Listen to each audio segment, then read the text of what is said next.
Hello, my name is Saray Jarrell Johnson, and I recently wrote a piece called Femme Privilege Does Not Exist. I'd like to follow up with you on that piece today and also respond to the piece Femme Privilege Does Exist by Gabrielle Corn, which recently ran on Autostraddle. But first, I have an apology. I recently received the critique of the piece by a trans woman who said that the parts about trans women seemed as though they were thrown in order to make the argument that femme privilege does not exist stronger, while it is simultaneously true that cisgendered and cissexual femmes both benefit from transphobia and transmisogyny and also do not advocate for trans women's inclusion in femme spaces and in women's spaces. And I want you and her to know that I hear that and that I respect that critique. And I went back and forth on whether or not to include that point, but I ultimately did include it because the femme communities that I'm a part of do include trans women, and I thought that it would be inaccurate and cissexist not to at least mention that trans women do also identify as femme.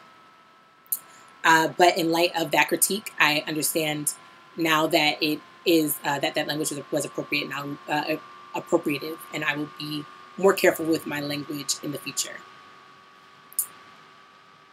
And now, for Femme Privilege Does Exist a Little by Gabrielle Corn. So I recently read the article Femme Privilege Does Exist by Gabrielle Corn, and I thought that it was interesting how whiteness and white privilege was asked to stand in the place of a concept of femme privilege, I believe erroneously.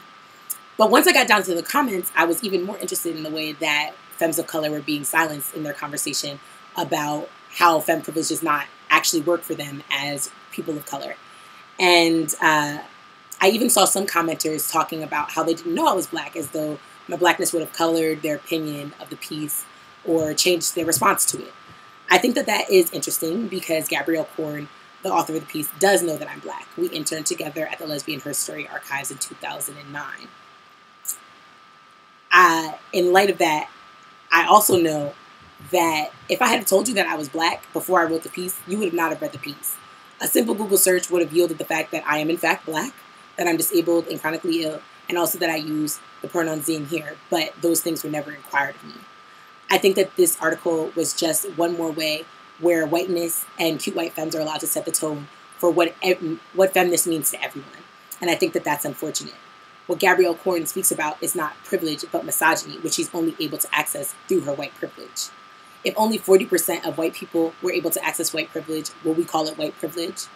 No, we would call it something more specific. I think the same is true about femme privilege. If femme privilege needs whiteness and the ability to pass in order to make it work, then is it really femme privilege? Or should we acknowledge the things that both are advantageous about that identity for some femmes and that do not exist for other femmes? Cis privilege, white privilege, that some femmes have more privilege than other femmes, those are all things. But femme privilege is not a thing because the category of femme is too diverse to make a generalization like that. Not all femmes pass for straight, and not all masculine of center people read as gay. The argument that Gabrielle Corn makes in her article that femme privilege does not exist erases the struggles of masculine of center people as a straw man. Those things aren't the same thing. The experience of masculine of center folks is unique, and there's no need to compare the two, and that is not the point of femme privilege does not exist. Thank you for allowing me to clarify these arguments with you. And I want to thank you for your time in reading and also your time in watching this video today. I also want to extend special thanks to my roommate and friend, Helix Chase, who is helping me make this video right now. Thanks, Helix. You're the best. Thanks for reading.